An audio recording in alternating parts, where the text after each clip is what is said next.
Hi, my name is Jasmine, and today we're talking about AI in the design space. This video was brought about because there was recently a boycott situation at Stamps and they were accusing invited artists of using AI. And even though they weren't, it made me wonder just how is the relationship with AI nowadays and art. To understand the relationship that AI has with the art and design space, positive or negative, we need to figure out how it works first. A couple of things that makes AI tick are next word prediction and neural nets. For next word prediction, the AI is asking itself the question, given the text so far, what should the next word be? Then a neural net is a type of AI model inspired by the human brain that learns from data to recognize patterns and make predictions. It's consisted of interconnected nodes called neurons.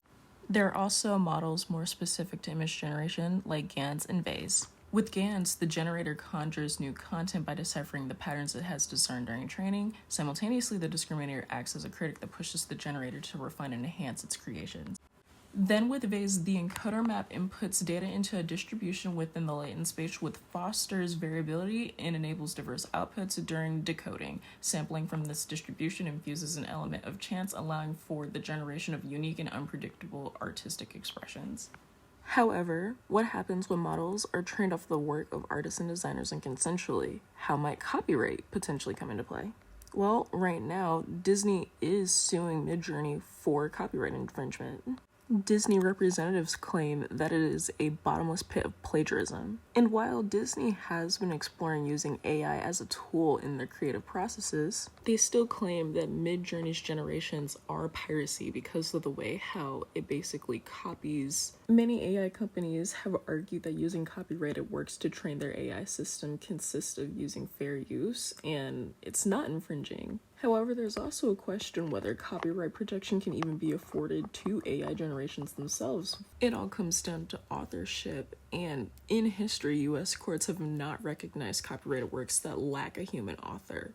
With all of that in mind, how are artists and designers actually feeling about AI in the industry? It's nice that it asks the same questions. According to their survey, about 83% of artists in the industry are already using AI in their work. Then about 56% of those who took that survey were also curious about AI use, but also 36% also felt that it was overhyped.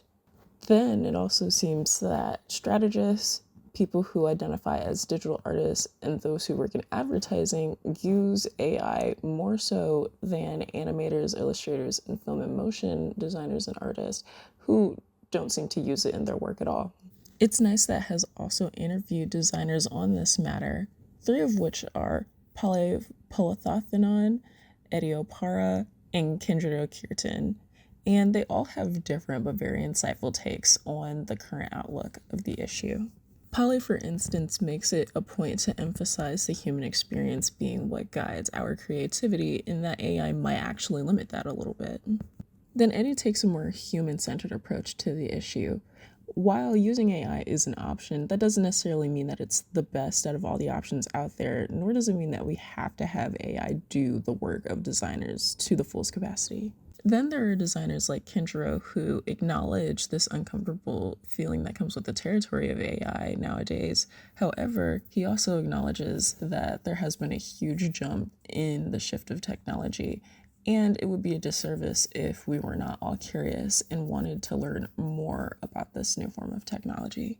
All in all, while there might be a bit of friction with AI in the design space, that doesn't mean that there isn't room for more growth and more opportunities with it as a potential tool. And regardless of everything, there's an absolute need to make sure that we adapt accordingly to this new technology and keep on the lookout for where we're going to end up in the upcoming years.